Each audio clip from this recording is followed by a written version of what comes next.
નમસ્કાર મિત્રો, સ્વાગત છે આપણી યુટ્યુબ ચેનલની અંદર। તો આજે આપણે દેશ અને દુનિયાના અને તાજા અને મહત્વ સમાચારની વાત કરવાના છીએ, તો વિડીયોને અંત સુધી જોવા વિનંતી। સૌ પ્રથમ સમાચારની વાત કરીએ કે અંબાલાલ પટેલની આગાહી। ગુજરાતના જાણીતા હવામાન નિષ્ણાત અંબાલાલ પટેલે રાજ્યના વાતાવરણને લઈને મોટી આગાહી કરી છે।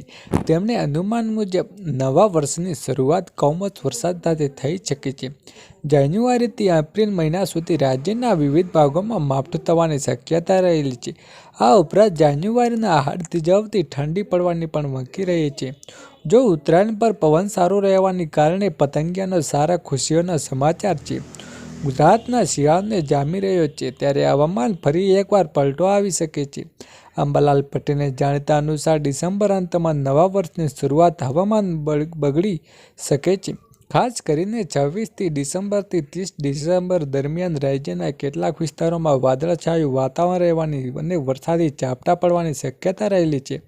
આ સમયગાળા દરમિયાન ઉત્તર ભારતમાં હિમવર્ષા પણ થવાની પણ સંભાવના છે, જેની અસર ગુજરાતના વાતાવરણ પર જોવા મળશે। વધુ આગળ વાત કરીએ કે નવા નિયમો 1 જાન્યુઆરી 2026થી દેશભરમાં લાગુ। 1 જાન્યુઆરી 2026થી દેશભરમાં ઘણા નવા નિયમો લાગુ કરવામાં આવી રહ્યા છે, જેની સીધી અસર તમારા ખિસ્સા પર અને રોજિંદા જીવન પર પડશે। બેન્કિંગ, કર, ડિજિટલ ચૂકવણી, રેશન કાર્ડ, સોશિયલ મીડિયાથી લઈને ખેડૂત સુધી દરેક ક્ષેત્રમાં પરિવર્તન જોવા મળશે। નવા વર્ષની શરૂઆત સાથે બદલાતા નિયમો અને તે તમારી નાણાકીય પરિસ્થિતિ કેવી રહેશે તે અસર કરી શકે છે તે વિશે જાણો।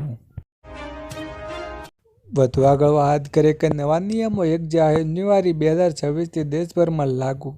ખેડૂતો માટે નવા નિયમો। ખેડૂતો માટે પીએમ કિસાન યોજનામાં ફેરફાર કરવામાં આવી રહ્યા છે। જાન્યુઆરી 2026થી ઉત્તર પ્રદેશ સહિત ઘણા રાજ્યોમાં ખેડૂતને આઈડી ફરજિયાત બનશે। ખેડૂત આઈડી વિના પીએમ કિસાન હપ્તા બંધ કરવામાં આવશે। પીએમ એફસીવાય 2026 હેઠળ જંગલી પ્રાણીઓના દ્વારા નુકસાન પામેલા ખરીફ પાક માટે વીમા કવરેજ પણ ઉપલબ્ધ થશે। નુકસાનની જાણ હવે 72 કલાકની અંદર જ ફરજિયાત થશે। વધુ આગળ વાત કરીએ કે સરભરમાં મહિલાઓને મળશે 12,000 રૂપિયા સહાય। ગુજરાતના સરકારની નમોશ્રી યોજના સર્વ મહિલાઓ અને બાળકોને સ્વાસ્થ્ય માટે છે। આ યોજના હેઠળ ગર્ભવતી મહિલાઓને 12,000 સુધીની આર્થિક સહાય મળે છે।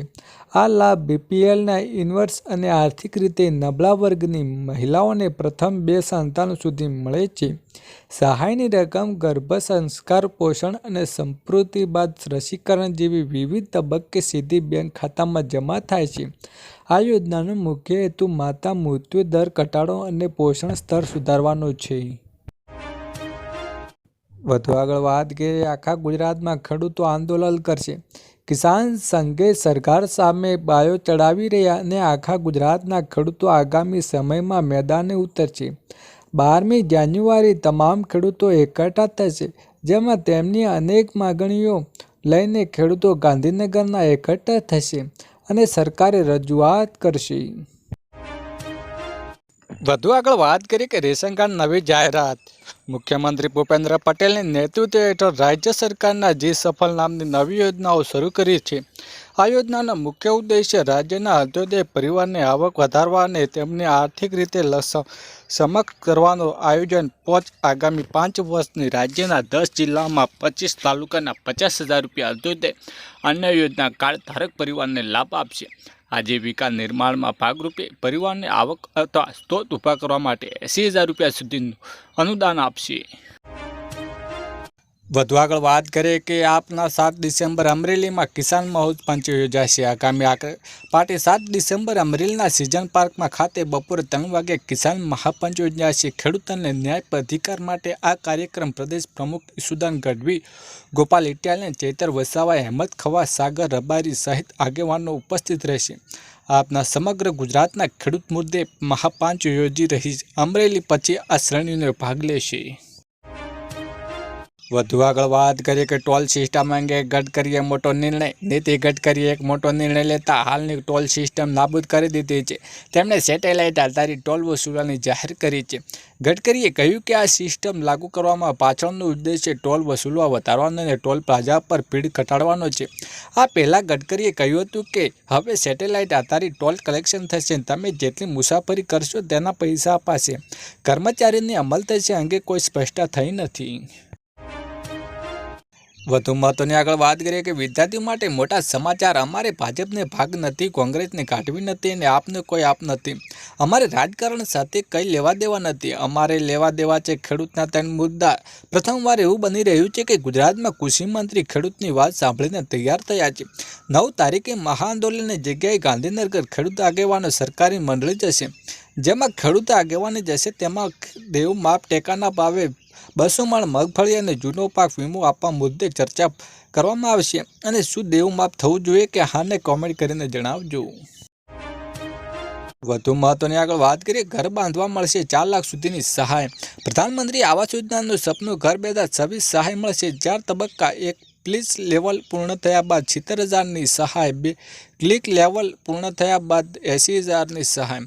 પ્લેન પૂર્ણ થયા બાદ 1.5 લાખની સહાય. 100% બાંધકામ પૂર્ણ થાય તો 1 લાખની સહાય. જમીનની માલિકો પૂર્વ મંજૂરી થયેલા બાંધકામની મંજૂરીનો દાખલો અને 50 સ્ટેમ્પ પર નોટરીની એન્ટ્રી, આધાર કાર્ડ, કુટુંબ તમારના સભ્યો, બેંક વિગતો, પાસબુક, ચેક, સ્ટેમ્પ. બાંધવા માટે શરતો. પોતાની જમીન અથવા સર્જરિત મકાન ઉપસ્થિત પાકું મકાન બાંધવા માટે NCB ધોરણ મુજબ હોવું જરૂરી છે. મકાનને કાપેલા 30 થી 45 ચોરસ વચ્ચે. મકાનમાં 2 રૂમ, રસોડું, શૌચાલય, બાથરૂમ ફરજિયાત રહેશે.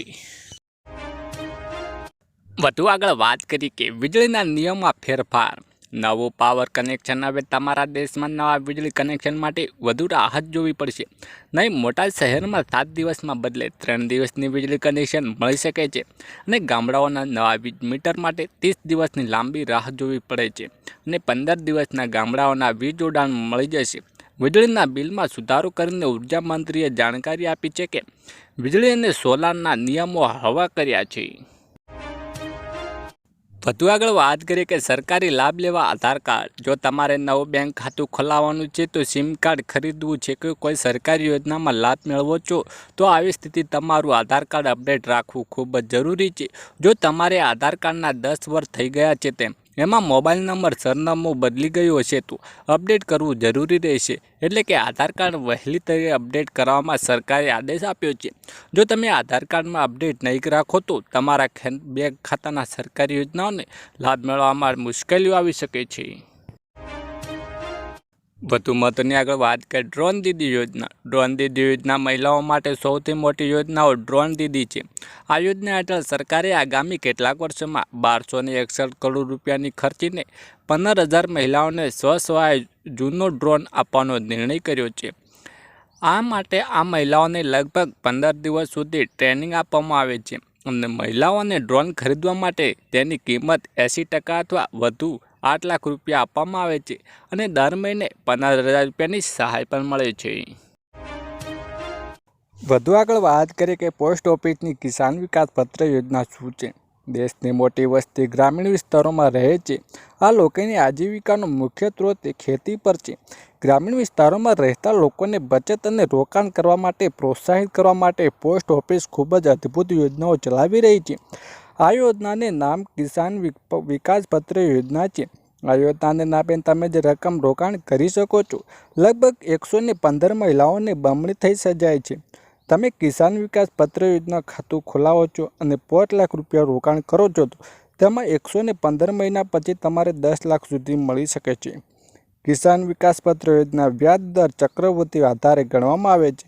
જો તમારે આ યોજના રોકાણ કરવા માગતા હોય તો સૌપ્રથમ તમારે તમારી નજીકની પોસ્ટ ઓફિસમાં જઈને ત્યાં યોજનાઓ તમારું ખાતું ખોલાવવા પછી રોકાણ શરૂ કરી શકો છો. છેલ્લે મહત્વની વાત કરી કે પશુપાલકોને 10,800ની સહાય. ગુજરાત સરકાર દ્વારા ગાય સહાય યોજના 2025ની જાહેર કરવામાં આવી છે.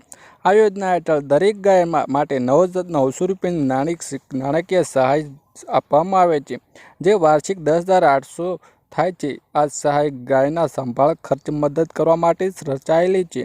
આ યોજનાના લાભ લેવા માટે ખેડૂતને ગુજરાત રાજ્ય કાયમી રહેવાસી હોવા જોઈએ, તેમની પોતાની જમીન જોઈએ અથવા ભાડાની જમીન પણ ખેતી કરતા હોવા જોઈએ. જ્યારે આ યોજના હેઠળ દરેક ખેડૂતોને વધુમાં વધુ 4 ગાયો માટે સહાય મળી શકે છે. Yeah.